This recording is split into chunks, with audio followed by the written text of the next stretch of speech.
پس دنیا محل عمله و شاعر خیلی زیبا میفرماید هر چه کنی به خود کنی. من میخوام از سخنرانی امروز به این نتیجه برسیم هممون، چه کسی که امشب مستقیما میشنود، چه کسی که از طریق فیلمبرداری میبینه و میشنوه، هر چه کنی به خود کنی. گر همه نیک و بد کنی،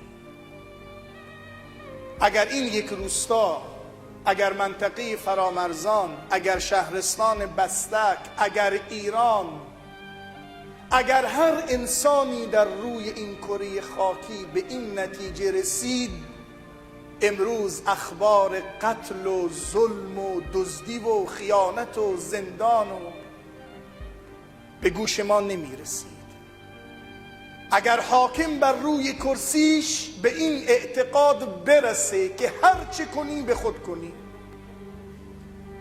اگر یک قدرت 4 ساله موقت مرا به این نتیجه برساند که هر چه کنم به خود کنم،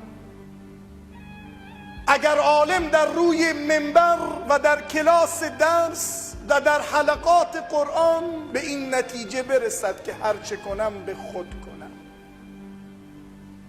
اگر جوان در خیابان و در کوچه و بازار به این نتیجه برسد که هر چه کنم به خود کنم، شورای حل اختلاف لغو میشه، زندان و دادگاه و دادگستری ها برداشته میشه، ولفتحنا علیهم برکات من السماء والارض در زندگی ما به وجود میاد. بعد از وفات رسول اکرم صلی الله علیه و آله و سلم، حضرت ابوبکر صدیق حضرت عمر را رئیس دادگاه قرار داد در مدینه منوره، مثل الان دادگستری. عمر ماها نشست، کار به سال کشید، پرونده نیست. پرونده زمین، پرونده باغ، پرونده برق، پرونده قتل، پرونده خیانت، پرونده دزدی.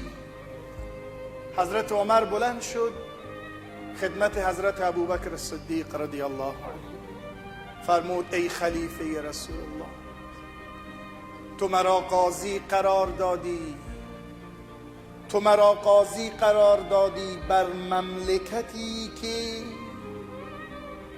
بر مردمی که حق خدا و حق بندگان خدا را ادا کردند. وقتی حق خدا و حق بندگان خدا ادا بشه، پرونده‌ای به دادگاه میاد. اگر هم یک انسانی به سببی اشتباهی انجام داد، بین خودشون حل میکنه، موضوع به پایان میرسه. اما امروزه دادگاه وقت نداره، به همین خاطر شورای حل اختلاف به وجود آوردن که بین خودشون مشکلاتشون حل بشه، نیارن دادگاه. هر چه کنی به خود کن.